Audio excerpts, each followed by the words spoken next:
But we had a trade earlier today, literally this morning, featuring my favorite football team, wearing right here, and a team I used to be a fan of as of about 5 years ago, who employ a quarterback who I'm still a massive fan of, the Dallas Cowboys and Dak Prescott, respectively.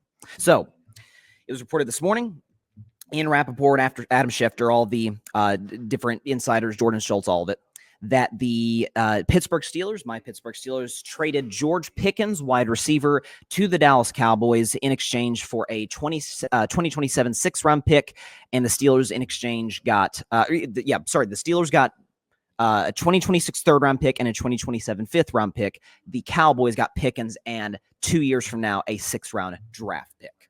So I'm pretty, usually when it comes to trades, I try and see both sides of it. And I do see why the Cowboys made this move because, listen, I have been the champion on this show of since 2022, Dak Prescott has not had a real number 2 receiver. You can say Brandon Cooks. Okay. I remember there was that one year, God bless him, he's a good guy, but T.Y. Hilton, like, come on. Then like Noah Brown, like what are we doing? Michael Gallup post-injury, come on. Last year, it was a mess. Even before Dak went down, like, who's your number 2 beyond CeeDee Lamb, who's an awesome number 1?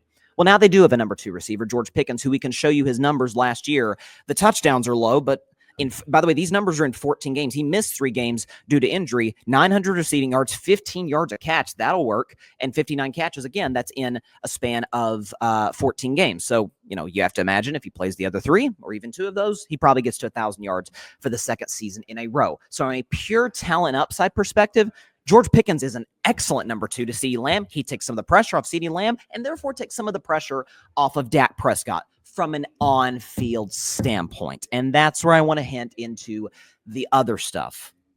I'm sure people might be a little surprised by my reaction to this because I have been as critical as any Steelers fan would be of this organization's just absolute neglect of the offensive side of the ball. I thought this year's draft for the Steelers wasn't that the players that they got weren't good. The players they got were, I thought, really productive players in college. Jack Sawyer was a steal in the 4th round, I thought. Got a good running back, all of it. I thought, by and large, based on team needs, I thought this year's draft for the Pittsburgh Steelers was an abomination. On team needs, not talent, team needs. Hated it. And the fact that they're probably going to sign Aaron Rodgers, which shows me, A, they're not serious about culture because Aaron is a culture killer, and B, they're not serious about the standard, they are serious about continued this non-losing season stretch by Mike Tomlin, which, yes, is impressive. It does not get you any closer to contention because you consistently are mediocre. Maybe you're in the playoffs, maybe you're not. You have a mid-first round pick, and you can't rebuild. That's the problem I have with the Steelers, among other things. They traded a wide receiver. She's like, Bryson, what are they? Yeah, I got no problem with them trading this receiver. No problem. Because for all of the shortcomings of the Steelers organization when it comes to the offensive side of the ball, the one thing that they get right, you can say 2-1, I guess, is they draft wide receivers as well as anybody in the league. And they're almost like in the Bill Belichick school of they know when it's time to move off a wide receiver in advance. We can just go over the history. Martavis Bryant. 3 seasons in Pittsburgh. He was there for 4 years, but he was suspended for one of them, okay? 2014, 15, and then 17. Martavis Bryant had 17 touchdowns in 3 seasons. The Steelers traded him to the Oakland Raiders in 2018. He does not have a receiving touchdown since and has bounced around the NFL and other professional leagues. Antonio Brown, one of the most talented wide receivers of this generation, maybe number 1. 15 touchdowns, a career-high 15 touchdowns in 2018. But because of just utter foolishness, the Steelers traded him to the Vegas Raiders. He spends 3 more seasons in the NFL, starts 7 more games, and basically kicks himself out of the league, infamously at the New York Jets as a Buccaneer. Continue down the list. Chase Claypool had 12 touchdowns in 2.5 seasons in Pittsburgh. The Steelers traded him mid-season, middle of his 3rd year, to the Miami Dolphins. He has 1 touchdown in that span since. So mid-2022 on, Chase Claypool has 1 receiving touchdown. Deontay Johnson, 5 seasons in Pittsburgh, 2019-2023. He had 25 touchdowns receiving. In the last 12 months, he's been on 4 teams. Continue down the list. Juju Smith-Schuster, between 2017-2021, 5 years in Pittsburgh. He had 26 touchdowns. Since then, he has 6 touchdowns and has played on 3 teams in 3 years. So all of those guys were productive in Pittsburgh. All of those guys, to varying degrees, were, in the case of like an Antonio Brown or a Deontay Johnson, bad locker room guys. And in the case of Deontay Johnson or Martavis Bryant, either off-field stuff or bad behavior. All of it. Or immaturity. So I'm supposed to believe, and by the way, they moved off them at the perfect time. So I'm supposed to believe George Pickens is going to be the exception to that rule. So Cowboys fans, I want to go and prepare you in advance, because obviously, as a former Cowboys fan, and frankly, as a member of the Grid Network, I know a lot of Dallas Cowboys fans in my life. Heck, my dad's a Cowboys fan. Shout out to Dad. Let me just prepare you guys for what you're about to experience with George Pickens as your number 2 receiver to CeeDee Lamb. See if you're going to enjoy this, okay?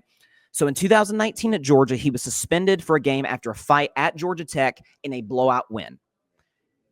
Mostly stayed out of fine trouble or suspension trouble for the next 3 years. So his last 2 years at Georgia, and then his first year in Pittsburgh in 2022. It was a hothead, but that was about as far as it went. He was kind of crazy. There was the NBA young boy moment during the draft, like all of it, like immature, but that's fine. You can deal with that. But then in 2023, fined $16K for an unnecessary roughness and a taunting penalty against the Los Angeles Rams. He was then fined $16K for unsportsmanlike conduct against the Cincinnati Bengals. It was then reported after the season was over, after the 2023 season was over, by CBS, that Pickens was fined, this is unbelievable, around, in the ballpark, of $200,000 by the NFL and by the Steelers combined.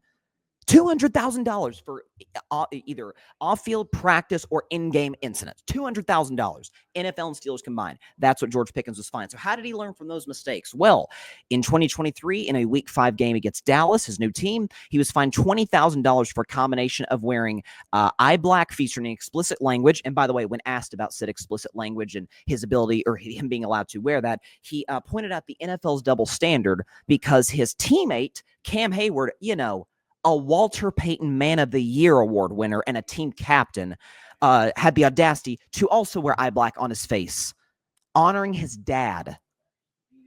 Also, the reason George Pickens was fined in total $20,000 for this game against Dallas is because at the end of the game, when Dak Prescott leads a game-winning drive to beat my Steelers on the road, after the game is over, George Pickens grabs Jordan Lewis, defensive back for the Cowboys, face mask, and yanks him down by his face mask. Yanks him down on the ground after the game's over, like a punk. Continue on. He was then fined $16,000 for, you guessed it, grabbing the face mask of a Washington Commanders defensive back. Then at the end of a loss of the Cleveland Browns, this is one of the most egregious incidents. Last play of the game, Steelers are down at Cleveland, trying to last-ditch Hail Mary.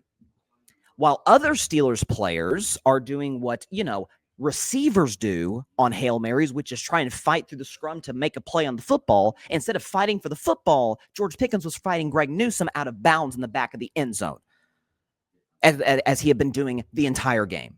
So you have that.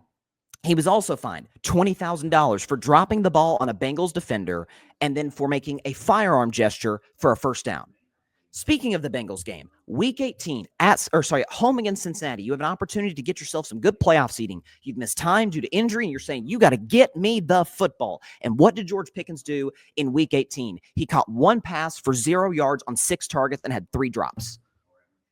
So when you need him the most from a production standpoint, he disappears.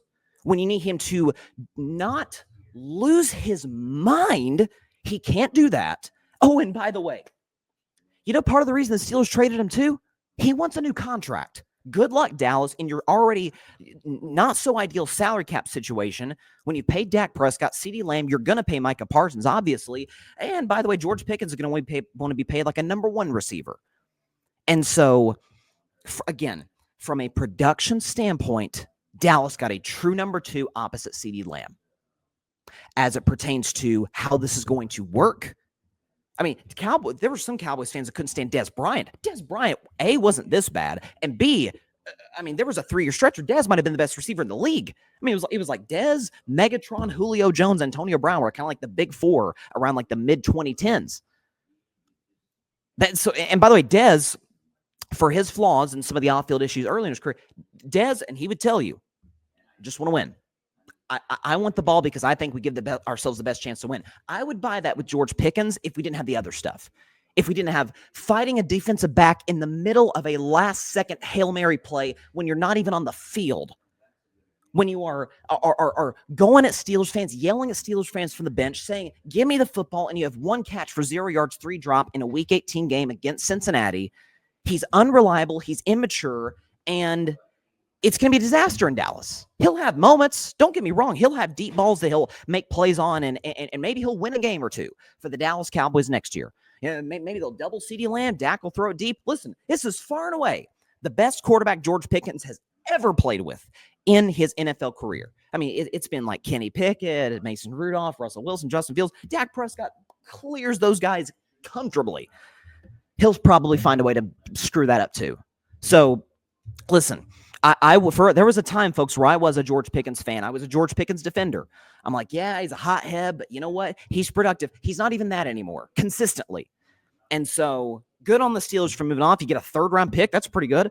Kind of almost not quite, but almost kind of cancels out to a degree the 2nd-round pick you gave the Seahawks for DK Metcalf, which is a trade that I loved because now you have a true number 1. Listen, did the Steelers as a team get worse on the offensive side of the ball to this morning? Yes. Unequivocally, yes. Who's their number 2 receiver now? Is it, I guess it's Roman Wilson, the kid they drafted out of, I think it was a kid they drafted out of Michigan who didn't play much last year because of an injury. I really liked him out of college. We'll see how he works. Sure. But, and they got worse on the opposite side of the ball, which they seem to do every year.